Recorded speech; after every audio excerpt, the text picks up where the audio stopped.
Hi everybody, I'm Frank O'Brien and welcome to robertfranciswine.ie. Today in the latest of my video blogs, I'm tasting a white blend from Margaret River in Western Australia.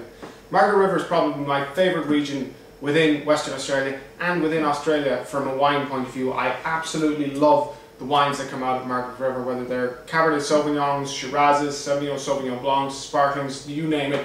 I just can't get enough of them. I love the refinement, I love the elegance, and I love the fruit. I think they're absolutely brilliant wines. And if you haven't had a wine from Margaret River, you really need to try one. Go out there and definitely try one. They do tend to be that little bit more expensive. They are, there isn't that many of them made, but you really do need to get out there and try them. They are widely available, whether it's Palandri, Evans and Tate, Lewin, Cape Mentelle, Voyager, Mosswood, or this one, Laurance. The list does go on and on. There are a lot of them, but they don't make it in the same amount of quantities as they do in southeastern Australia. And what I wanted to taste today was a style of wine. This is a white blend from Margaret River, and I really like white blends that come out of Margaret River. The Sauvignon Blanc is probably the most famous, with Cape Mentelle and Voyager and Lewin doing great jobs of producing this style of blended wine. Obviously the most famous white that comes out of Margaret River is the Lewin Estate Chardonnay. And Chardonnay as well is grown with huge success in Western Australia, and if you have the opportunity to taste the Lewin Estate Chardonnay, you definitely shouldn't pass up on that, as bottles of that start at €50 and then move up the way. But the Sauvignon Blanc or Sauvignon Blanc Semillon, depending on which way the blend is, it's an SSB or an SBS in Australia, they offer great fruit, great crispness, great refinement, but they're just overall a really solid blended wine. And it's an old world blend. It was made famous in Bordeaux originally and from the Grave area in Bordeaux. So if you buy a white Bordeaux, it's going to be a Sauvignon Blanc Semillon or Sauvignon Blanc. And if you buy a Sauternes as well, chances are it's going to be, if it's a sweet wine from Bordeaux, it's going to be made with Semillon or with Sauvignon Blanc. But the wine styles, they're just great with food. They're great with salads. They're great with barbecued shrimp. Any of the stuff that you would expect to eat in a maritime climate.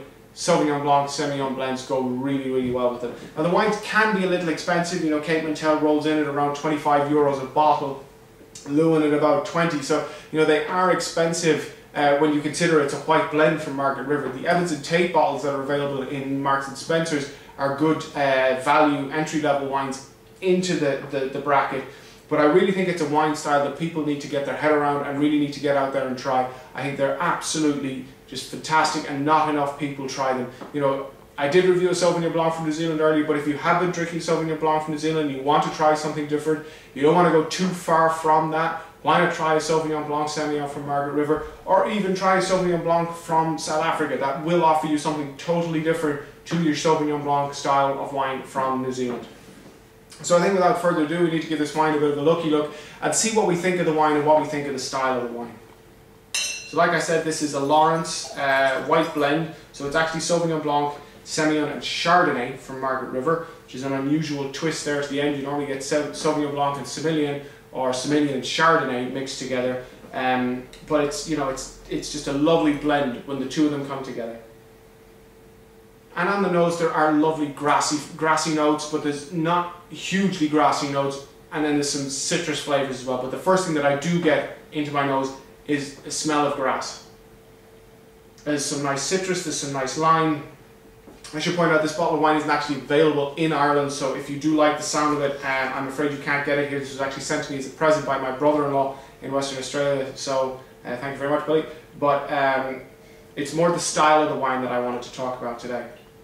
But it's a fresh, clean, crisp, inviting wine that does what you would expect a white wine to do.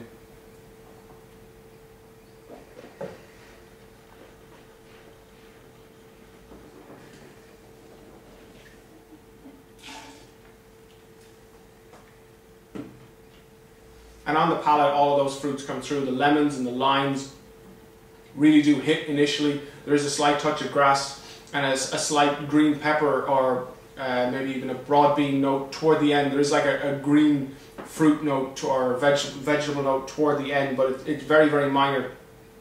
There's great acidity to this wine, as you can tell. I'm still salivating here, having tasted it. The finish is a little short for me, and it's the green pepper, or slight bitterness of a green pepper, comes through a little bit too much for me on the finish. But overall, it is a solid wine.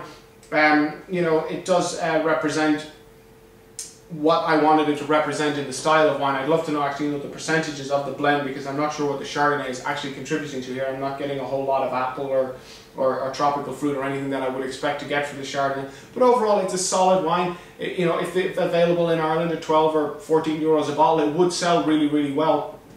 I think that there's a huge scope within the Irish market for some of these Western Australian vineyards, such as McHenry Honan, should I say, to sell their wines here in Ireland at the right price point. I think people sometimes get intimidated by the Western Australian wines, as they can be that little bit more expensive, but I definitely think that if one was to come in the right price point, it would sell really, really well.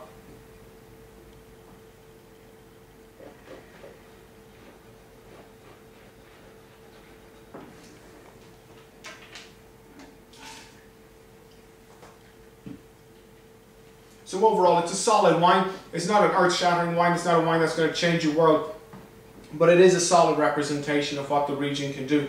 I'd have to go 87 points on this wine. It's nice. I don't love it, but it is nice, and it's a solid representation. So, white blends from Margaret River. If you haven't had one, you need to. And we'll see you next time on robertfranciswine.ie.